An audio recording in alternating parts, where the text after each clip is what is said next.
Mr. Speaker, in the middle of the summer, the Liberal government announced their proposed tax hikes on Canadian small businesses and farmers. If the Liberal government thought they were going to quietly pass these tax hikes without anyone noticing, they are and were wrong. Since their announcement, they have been bombarded by small business owners and farmers who are fed up with their insulting tone and language. They are fed up with a government that consistently raises their taxes and wastes money. Hear, hear.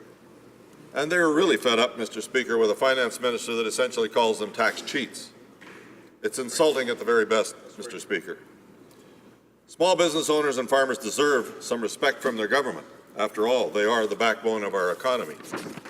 These are good people, hardworking people. These are honest people who are being demonized by the Liberals just to pay for their out-of-control spending. My local business owners and farmers are middle-class Canadians, the people who put in their time, their effort and sweat into paying the bills and paying their employees first before they pay themselves in many cases.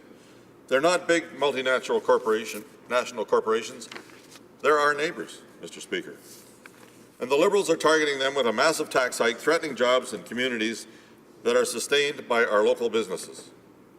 Mr. Speaker, what is most infuriating about the Liberals' plan is the hypocrisy found in their talking points that say their tax hikes are fair. Westman farm families are furious, and they wanted me to do everything in my power to stop these reckless tax hikes. There is nothing fair about their taxes being hiked while the Liberals shield large multinational corporations. There is nothing fair how this Liberal government wants to make it more difficult for farmers to sell land to their own children. There is nothing fair that farm families will need to start recording every time someone feeds the cows or runs to the field with a meal. There is nothing fair that they are working around the clock during harvest, and the Liberals are ending the consultation period on October 2nd. There are some significant tax changes being proposed, and no one, not even backbench Liberal MPs, who fully understand the long-term consequences. For example, they want to restrict farmers from sharing income with family members and limit certain forms of saving in the business. Through their changes, they will make farm operations more vulnerable in bad economic times and less able to innovate and grow. And through their proposed changes to the capital gains rules, it would be far more difficult to transfer the farm to the next generation. Westman farm families deserve better than this, and I will fight the Liberal tax hikes every step of the way. Hear, hear. My question to the government is straightforward. Will they push back their October 2nd deadline so that Canadian farm families have a fulsome opportunity to ensure their voice is heard?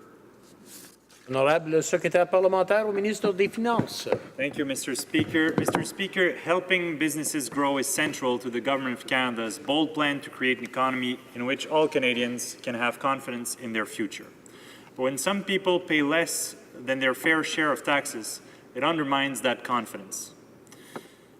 This is what we want to address because an unfair tax system is a burden on all Canadians. Dans le cadre de nos consultations, during our consultations on proposals regarding fiscal planning and the use of private corporations, the government wants to take measures that ensure that no one pays more or less than their fair share.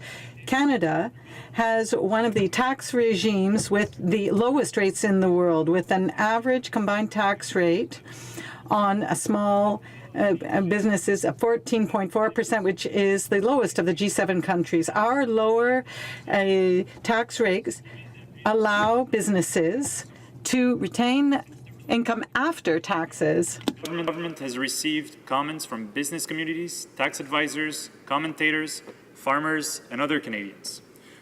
We are addressing the chief concerns that have been raised since the launch of consultations and also dispelling some of the myths regarding this important policy issue. Now let me be clear on a few points. The changes proposed will in no way restrict businesses from paying salaries to family members or others who are productively contributing to their businesses, nor will they restrict who is allowed to incorporate as a business. They are not targeted at certain groups or professions. Doctors and other professionals who are allowed to incorporate will continue to be able to do so and to enjoy the many benefits that incorporation can offer. And changes relating to passive portfolio investing will have no impact on a private corporation owners who reinvest their retained earnings back to the business each year. The problem we are addressing is that the current system is encouraging wealthy individuals to incorporate to pay less tax. These strategies are completely legal, but that doesn't make them fair. We know small businesses are the backbone of our economy. Our proposed changes will protect and maintain small businesses' ability to succeed and create jobs while ensuring that the wealthiest pay their fair share. I thank you, Mr. Speaker.